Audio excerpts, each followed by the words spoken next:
વંદે માતરમ વિદ્યાર્થી મિત્રો, આજે આપણે ધોરણ 6 વિષય સામાજિક વિજ્ઞાન ભણવાના છીએ. હવે આગળના વિડીયોમાં આપણે સામાજિક વિજ્ઞાનનો પાઠ 8 ભારત વર્ષની ભવ્યતા વિશે વાત કરી હતી કે ભારત વર્ષની ભવ્યતા અને તેમાં પ્રાચીન ભારતમાં કઈ કઈ વસ્તુઓ થઈ ગઈ, કઈ કઈ જગ્યાએ શું બન્યું તેની વાત કરી હતી. અને આપણે ભારતમાં સાહિત્યના વારસા વિશે વાત કરતા હતા, જેમાં 3 સાહિત્ય છે. એક તો પહેલાં તો ધાર્મિક સાહિત્ય, જે આપણે જોઈ ગયા કે ધાર્મિક સાહિત્યમાં શેનો સમાવેશ થાય છે.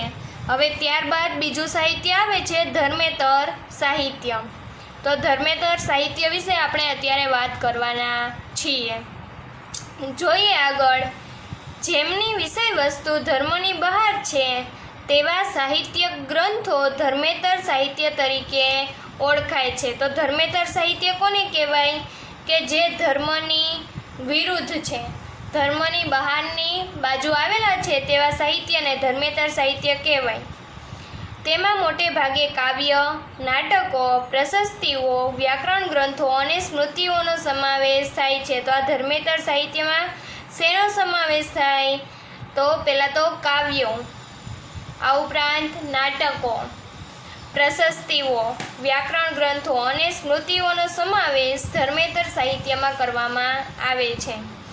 આ સ્મૃતિઓ એ ભારતના કાયદા ગ્રંથો છે અને સ્મૃતિઓ છે એ શું છે? ભારતની કાયદા ગ્રંથો, જેમાં મનુસ્મૃતિ, યાજ્ઞવલ્ક્ય સ્મૃતિ અને નારદ સ્મૃતિનો સમાવેશ થાય છે. તો સ્મૃતિ ગ્રંથોમાં 3 અલગ અલગ સ્મૃતિનો સમાવેશ થાય છે. કઈ કઈ છે? મનુસ્મૃતિ, યાજ્ઞવલ્ક્ય સ્મૃતિ અને નારદ સ્મૃતિ. કૌટિલ્યનું અર્થશાસ્ત્ર પણ કાયદા ગ્રંથ છે અને કૌટિલ્યનું અર્થશાસ્ત્ર જે આપણે આગળના 7મા ચેપ્ટરમાં આવી ગયું, તો કૌટિલ્યનું અર્થશાસ્ત્ર પણ એક કાયદા ગ્રંથ છે.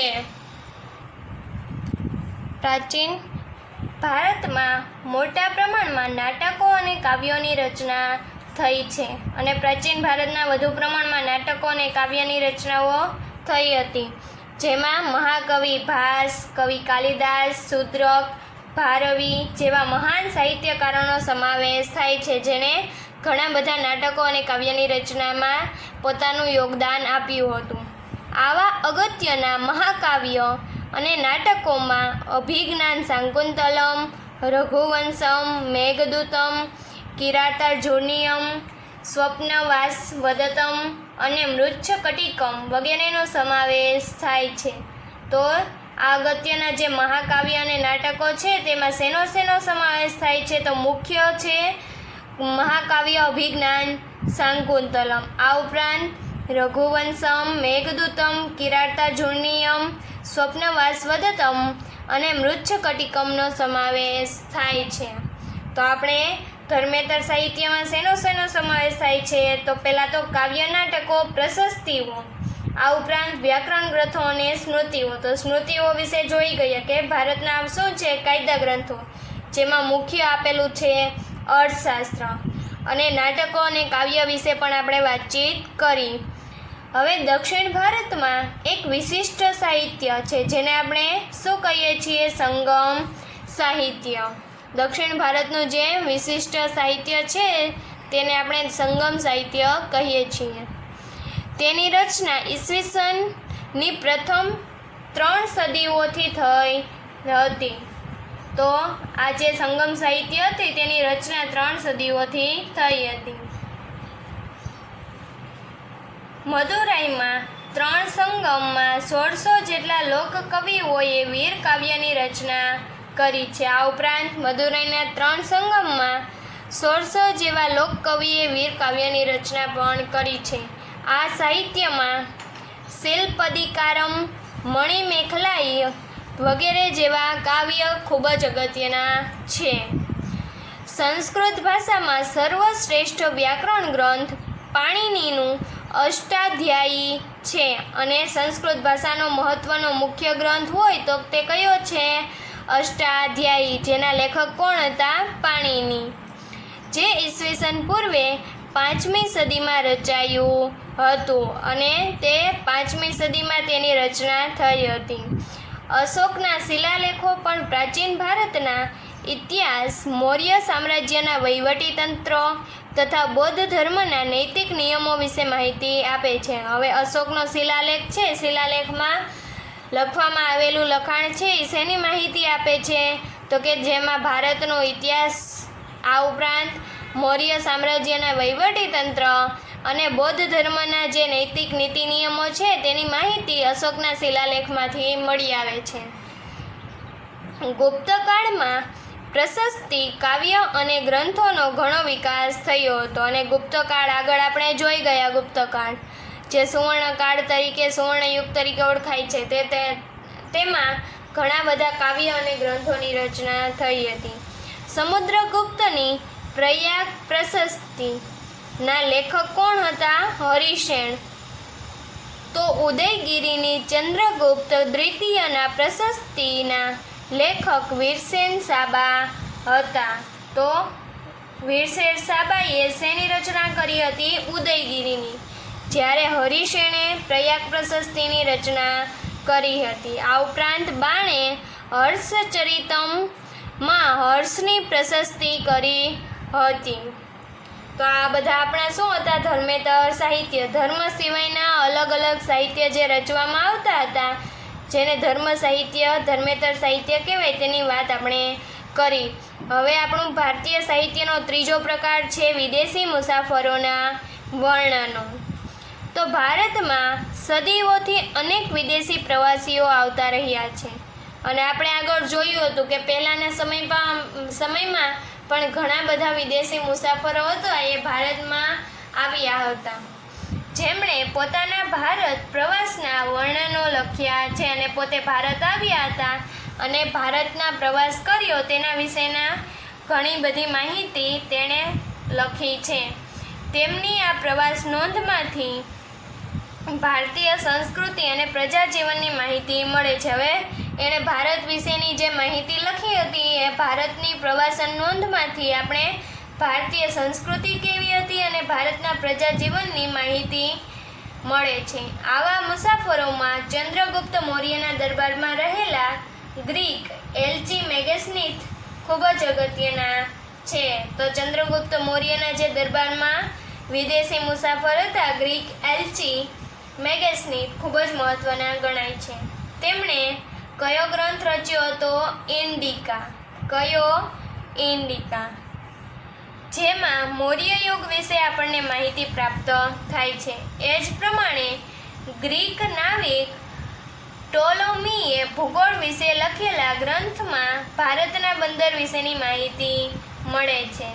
તો આપણે જે ઇન્ડિકા ગ્રંથ છે, ઇન્ડિકા ગ્રંથમાંથી શેની માહિતી મળે છે?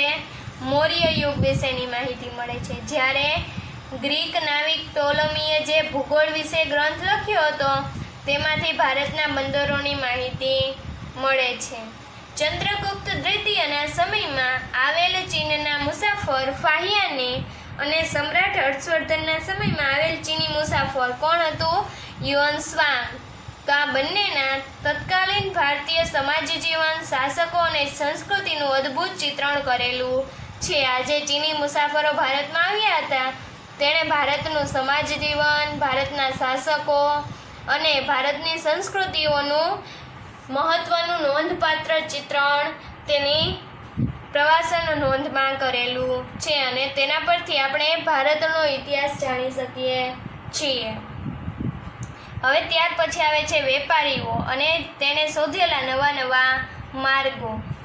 પ્રાચીન સમયમાં ભારત વિવિધ ચીજવસ્તુઓ તેમજ વિદેશો સાથે વેપાર વાણિજ્યમાં મોખરે હતું. હવે આગળના ચેપ્ટરમાં આપણે જોઈ ગયા કે ભારતમાં અલગ અલગ જગ્યાએ આંતરરાષ્ટ્રીય વિદેશ વેપાર થતો હતો. તો આંતરરાષ્ટ્રીય વેપારમાં આપણો દેશ ખૂબ જ પહેલાં હતો, પ્રથમ ક્રમાંક હતો.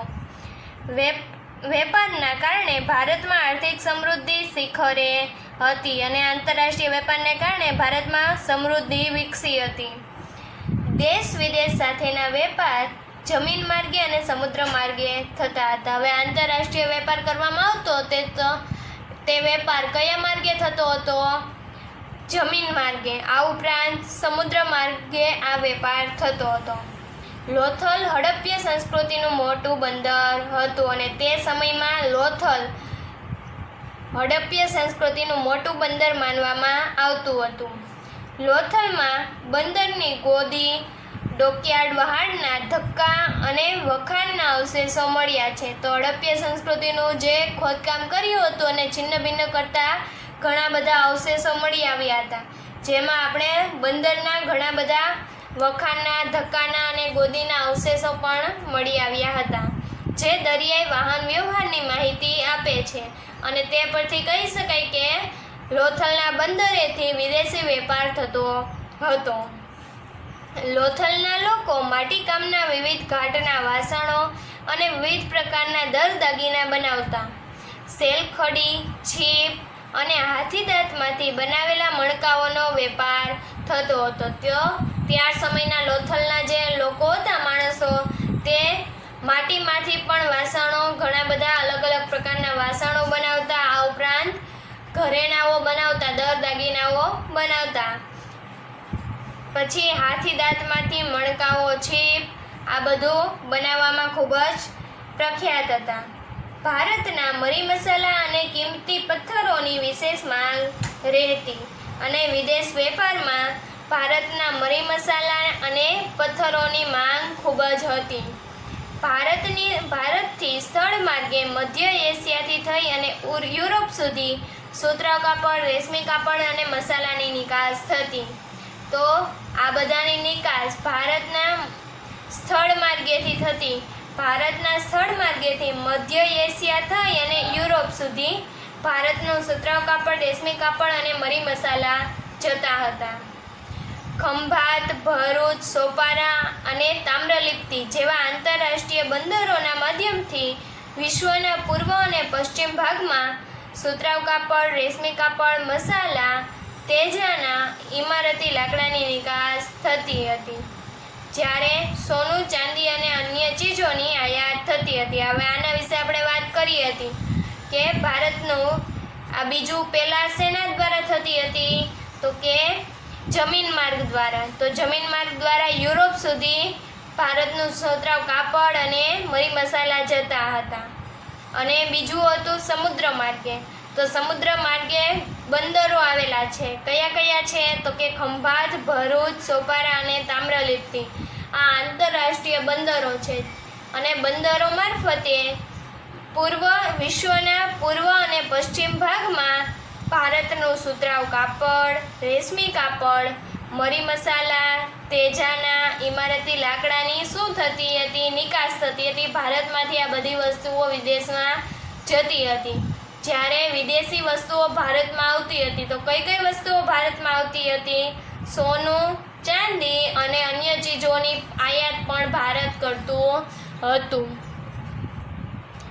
ચીનથી વેપાર અર્થે કેટલાક લોકો દૂરના વિસ્તારોમાં પગપાળા કે ઘોડા ઉપર જતા હતા. તેઓ સાથે રેશમ કાપડ પણ લઈ જતા હતા. તો ચીનના લોકો હતા એ વેપાર કરવા માટે શેના દ્વારા આવતા, તો કે ઘણા લોકો પગપાળા આવતા અથવા તો ઘોડા ઉપર સવાર થઈ અને આવતા હતા અને આપણું ભારતનું રેશમનું કાપડ છે એ લઈ જતા હતા. તેઓ જે માર્ગે મુસાફરી કરતા હતા તે માર્ગને રેશમ માર્ગ તરીકે જાણીતો બન્યો હતો, કારણ કે ત્યારે રેશમનું કાપડ તે માર્ગે લઈ જતા હતા અને એ મુસાફરી માર્ગને શું કહેવામાં આવે છે? રેશમ માર્ગ. મુખ્યત્વે ચીન, ભારત, ઈરાન, અરબસ્તાન, ગ્રીક અને રોમના વેપારીઓ આ વેપાર માર્ગ સાથે સંકળાયેલા હતા. તો આ વેપાર માર્ગ જે હતો તેની સાથે આ બધા દેશો સંકળાયેલા હતા. દક્ષિણ ભારતના બંદરો કાળામરી અને અન્ય તેજાનાની નિકાસ માટે મુખ્ય કેન્દ્ર હતા. તો દક્ષિણ ભારતના જે બંદરો હતા તે બંદરોથી કાળામરી અને તેજાનાની નિકાસ થતી હતી. હવે આગળ આવે છે પ્રાચીન ભારતમાં ચિત્રકળા. તો ચિત્ર મનુષ્યના મનોભાવને પ્રગટ કરતું વિશિષ્ટ માધ્યમ છે. માણસનું મનોભાવને પ્રગટ કરતું વિશિષ્ટ માધ્યમ કયું છે? ચિત્ર. સાથે સાથે તે જે તે સમયની વાસ્તવિક પરિસ્થિતિનું પણ ચિત્રણ કરે છે. ભારતમાં સૌથી જૂના ચિત્ર પાષાણ યુગમાંથી મળી આવ્યા છે. અને આ તો તમને બધાને ખબર જ છે કે સૌથી જૂના ચિત્રો ક્યાંથી મળી આવ્યા હતા? પાષાણ યુગમાંથી. મધ્યપ્રદેશમાં ભીમબેટકા નામના સ્થળેથી પાષાણ યુગના સમયની અદીમ જનજાતિએ દોરેલા 500 કરતાં વધારે ચિત્ર મળી આવેલ છે. આ તમારે યાદ રાખવાનું છે. મધ્યપ્રદેશની જે ભીમબેટકાની ગુફા છે એ ભીમબેટકાની ગુફામાંથી પાષાણ યુગના જે અદીમ જનજાતિ લોકોએ દોરેલા છે એ 500 જેટલા ચિત્ર મળી આવેલ છે, જે આજે પણ જીવંત છે. આજે પણ આપણે ભીમબેટકાની ગુફામાં જઈએ તો આ ચિત્ર ત્યાં રહેલા છે. આ સિવાય અજંતા, ઇલોરા અને બાઘની ગુફાઓમાં તથા અમરાવતીમાં ભારતીય સંસ્કૃતિ સાથે સંકળાયેલા ચિત્ર મોટા પ્રમાણમાં આવેલ છે. હવે અજંતા ઇલોરાના ચિત્ર તો આગળ આપણે જોયા જ હતા 7મા પાઠમાં કે ઘણા બધા ચિત્ર, મૂર્તિઓ અને મંદિરોનું સ્થાપત્ય કરાવ્યું હતું ઘણા બધા શાસકોએ. તો આ બધી ગુફાઓમાં પણ ભારતની સંસ્કૃતિના મોટા પ્રમાણમાં ચિત્રો આવેલા છે. અજંતા ઇલોરાના ચિત્રો વિશ્વવિખ્યાત છે. અને આ અજંતા ઇલોરાના ચિત્ર છે એ અલગ અલગ વિદેશમાં પણ ખૂબ જ પ્રખ્યાત છે. જેમાં બુદ્ધની જાતક કથાઓને અને બુદ્ધની સાધનાને ચિત્રોમાં વ્યક્ત કરવામાં આવ્યા છે. પદ્મ પાણિનીનું વિશ્વવિખ્યાત ચિત્ર ભારતીય સંસ્કૃતિનું ઘરેણું છે.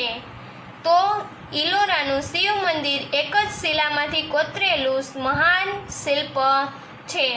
ચિત્રકલા ઉપરાંત જે ઇલોરાની ગુફામાં શિવ મંદિર આવેલું છે એ એક જ મોટી શિલામાંથી કોતરવામાં આવ્યું છે અને ખૂબ જ અદ્ભુત મંદિર છે. તો આ શિવ મંદિર છે એ શિલ્પકળાનું ખૂબ જ મહત્ત્વનું ઉદાહરણ કહી શકાય. તો ભારતની ચિત્રકળા પણ ખૂબ જ મહત્ત્વની હતી. ઘણા બધા લોકોએ સારા એવા ચિત્ર કર્યા હતા. ત્યાર પછી આવે છે પ્રાચીન ભારતમાં શિલ્પ અને સ્થાપત્ય. તો હડપ્પા સભ્યતામાં જોવા મળતું નગર આયોજન એ ભારતીય સ્થાપત્યના વિશ્વ પ્રસિદ્ધ નમૂના છે. એક સમાન નગર રચના, સ્નાનાગાર, અનાજના કોઠાર, ઔદ્યોગિક એકમો અને વરસાદી પાણીના પ્રબંધ સાથે સંકળાયેલા અનેક સ્થાપત્યો હડપ્પા સભ્યતા સાથે સંકળાયેલા છે. તો આપણે શિલ્પ સ્થાપત્યમાં તો સૌથી પ્રથમ તો આપણે કયું નગર આયોજન જોવામાં આવ્યું હતું? હડપ્પા સભ્યતાનું નગર આયોજન. તો આ નગર આયોજન છે એમાં શું શું કઈ વસ્તુઓ મેળવી આપણે જોઈ હતી? તો નગર રચના, ત્યાર પછી સ્નાનાગાર આવેલું હતું મોટું, અનાજોના કોઠાર આવેલા હતા, ઔદ્યોગિક એકમો હતા અને ત્યારના સમયમાં વરસાદી પાણીનો પ્રબંધ કરવામાં આવતો અને કઈ રીતે તેનો નિકાસ કરવામાં આવતો તે આ બધા નગર રચના, આ બધી નગર આયોજન જોવામાં આવ્યું હતું. જે પ્રાચીન ભારતનો ઇજનેરી કળાનો ઉત્તમ નમૂનો ગણી શકાય કે પ્રાચીન ભારતમાં ઇજનેરી કળા ખૂબ જ વિકસી હતી અને તેનો મુખ્ય નમૂનો કયો હતો? હડપ્પા સંસ્કૃતિનું નગર આયોજન. આ સ્થાપત્યોમાં ગુફા સ્થાપત્ય, મંદિર સ્થાપત્ય અને મહેલોના સ્થાપત્યનો સમાવેશ થાય છે. આ ઉપરાંત સ્થાપત્યમાં શેનો સમાવેશ થાય છે? ગુફા સ્થાપત્ય, મંદિર અને મહેલોના સ્થાપત્યનો. ગુફા સ્થાપત્યોમાં બારાબારની પહાડીઓમાં નાસિકના ગુફા શિલ્પ, અજંતા ઇલોરા અને અમરાવતીના ગુફા શિલ્પોનો સમાવેશ થાય છે. શિલ્પકલામાં મૂર્તિકલાનો ભારતમાં પૂર્ણપણે વિકાસ થયો હતો. તો શિલ્પકલામાં મુખ્ય શેનો વિકાસ થયો હતો? મૂર્તિકલાનો. મૂર્તિકલામાં 2 કળા શૈલીઓ પ્રાચીન ભારતમાં પ્રચલિત હતી. કઈ 2? એક તો ગાંધાર કલા અને બીજી હતી અન્ય. ગાંધાર કલામાં શું આવે છે? તો કે જે ગ્રીક અને ભારતીય કલા શૈલીનો સંગમ હતો. કઈ કલા શૈલી? ગ્રીક અને ભારતીય. ઉત્તર પશ્ચિમ ભારતમાં અફઘાનિસ્તાનમાં આવેલા તક્ષશિલા અને ગાંધારમાં આ કલા શૈલીના અનેક નમૂના મળી આવેલ છે. તો આ ઉત્તર ભારતમાં જે અફઘાનિસ્તાન આવેલું છે તેના ઉપરાંત તક્ષશિલા અને ગાંધારમાં પણ શિલ્પ સ્થાપત્યના મૂર્તિકલાના નમૂનાઓ જોવા મળે છે. તેમાં બુદ્ધની મૂર્તિઓ મોટા પ્રમાણમાં બની હતી. બુદ્ધની વિશાળ પ્રતિમાઓ આ કલા શૈલીમાં બામિયાન અને ચારસડ્ડામાં જોવા મળે છે. તો આ બુદ્ધની તે સમયમાં બુદ્ધની મહાન અને મોટી પ્રતિમાઓ બનાવવામાં આવતી હતી. હવે બીજી શૈલી આવે છે અન્ય કલા શૈલી, જે સંપૂર્ણ ભારતીય છે. હવે આ ગાંધાર શૈલી હતી. ગાંધાર કલા એક ગ્રીક અને ભારતીય કલા શૈલીનું સંગમ હતું. બંને મિક્સ હતી. જ્યારે અન્ય કલા શૈલી છે એ સંપૂર્ણ ભારત પર આધારિત છે, જે મથુરા કલા તરીકે ઓળખાય છે. તો અન્ય કલા છે અને બીજા મથુરા કલા તરીકે ઓળખાય છે. તેમાં સૌપ્રથમ બુદ્ધની મૂર્તિઓ બની હતી અને ત્યારબાદ મથુરા કલા શૈલીમાં હિન્દુ દેવી દેવતાઓની મૂર્તિ બનવા લાગી. તો સૌપ્રથમ બુદ્ધની મૂર્તિઓ બનતી હતી અને ત્યારબાદ હિન્દુ દેવી દેવતાઓની મૂર્તિઓ પણ બનાવવામાં આવતી હતી. અમરાવતી, અજંતા, નાસિક, સારનાથમાં પણ મૂર્તિકલાના નમૂનાઓ પ્રાપ્ત થયેલા છે.